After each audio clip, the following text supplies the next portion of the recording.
munaasabad si meeqaamkayga aad u sareeya loo soo agaasimay isla markaasna ay ku qalin jebinayeen dufcaddii shanaad ee ka aflaxda dugsiga sare ee Saacadiin Iskuul ee degmada Saylax ayaa waxaa iyagu ka soo qayb galay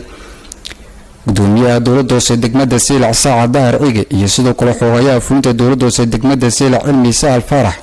qaar ka mid ah xildhibaanada golaha deegaanka ee degmada Saylax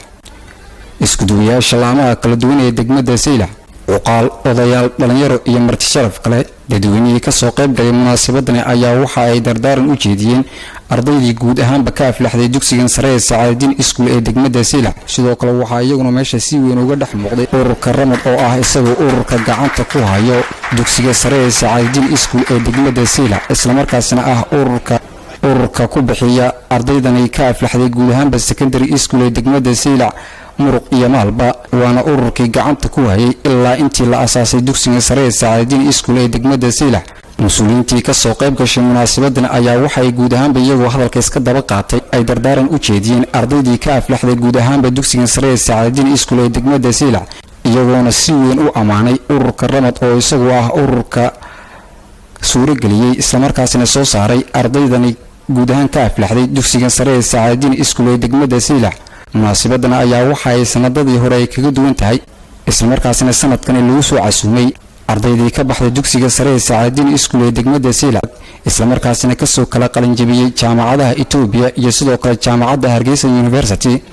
sidoo kale waxa isagoo halkaas ka hadlay isku duwaha waxbarashada ee gobolka Salel Xasan Umar Barqad مسؤولكي وجود ذا بدنا أنتي صومرتي إسكو جواشي كوري جوي وزارة وحبرشة يقبل كان يسلل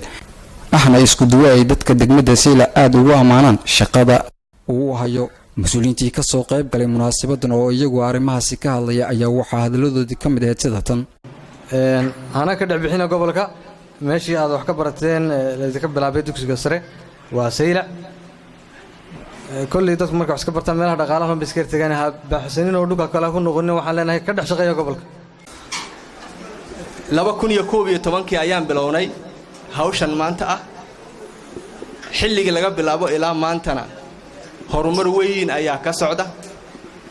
إلهي بفضلك إسكاله أنت كدم بيسنا دمان مسؤولين تقبل كسلل آد أي أقوم هتسيهين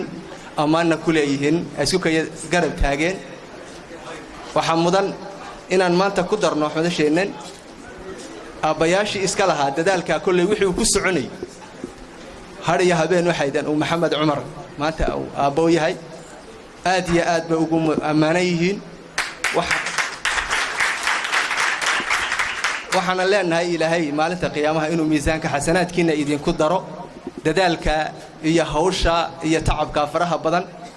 وحي أنا داليني نواد أركتان مريه سمانت أو واقع رجع هبلبا غيبتي كوباد مانت أي جامعتك صوب حدي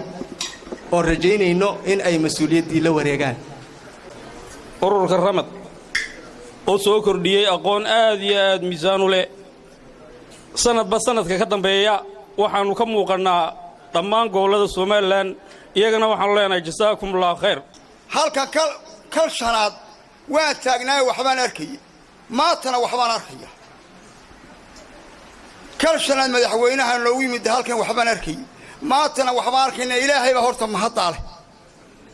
waxa kaloo mahadaale oo ifada iloobayn oo maantana farxadan u dhimanaya ragga ku soo dadaalay ururkii Ramad ee ku soo dadaalay inta soo gaarsiiyay maantana sii wada waxa soo sameeyeen kullay dhabar adeeg badan samir badan iyo adkaysi badan dabadeed ayaa waxa ay aad soo gaadheen maanta inaan nidhaahno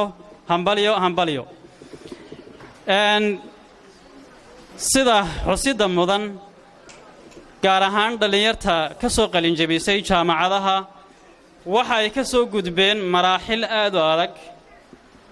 iyo caqabaad badan sucuubaad badan barashar badan oo ila soo kulmayeen dabadeed weeyi waxa murahan maanta ay goosanayaan oo ah inaan kala qayb galno farxadooda kulay waxaan leeyahay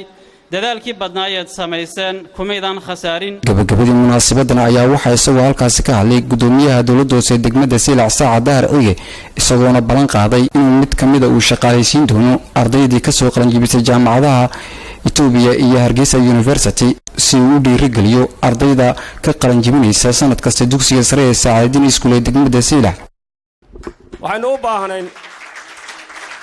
inuu macallin ka noqdaan ugu baahnayn waxaanu u baahnayn inuu mas'uuliyad kale ka qabtaan u baahnayn aad baad ugu soo dhaweynaa runtii waxaan leenahay soo dhawaadaan leenahay insha Allah ta'ala kullay annagu caafimaad kama shaqeyno laakiin cid waxaan ka shaqeyno waxaanu u baahan qaadan doonaa hadii ilaahay arday say dhiirigelin hesho hal arday baan qaadanaynaa ama engineer ha soo barto ama maamul kale ha soo barto kullay wasaaradaha kale dalkana waxaan rajaynaynaa iyadoo maanta madaxweynuhu maanta kullay uu daawanayo arkina doono in wasaaradaha kale nimadaasi nin wasaarad kasta ay qof qaadato hadii ilaahay ilaaho si ay kuwa ka dambeeyay dhiirigelin u helaan وعلي أحمد ديري على دكتور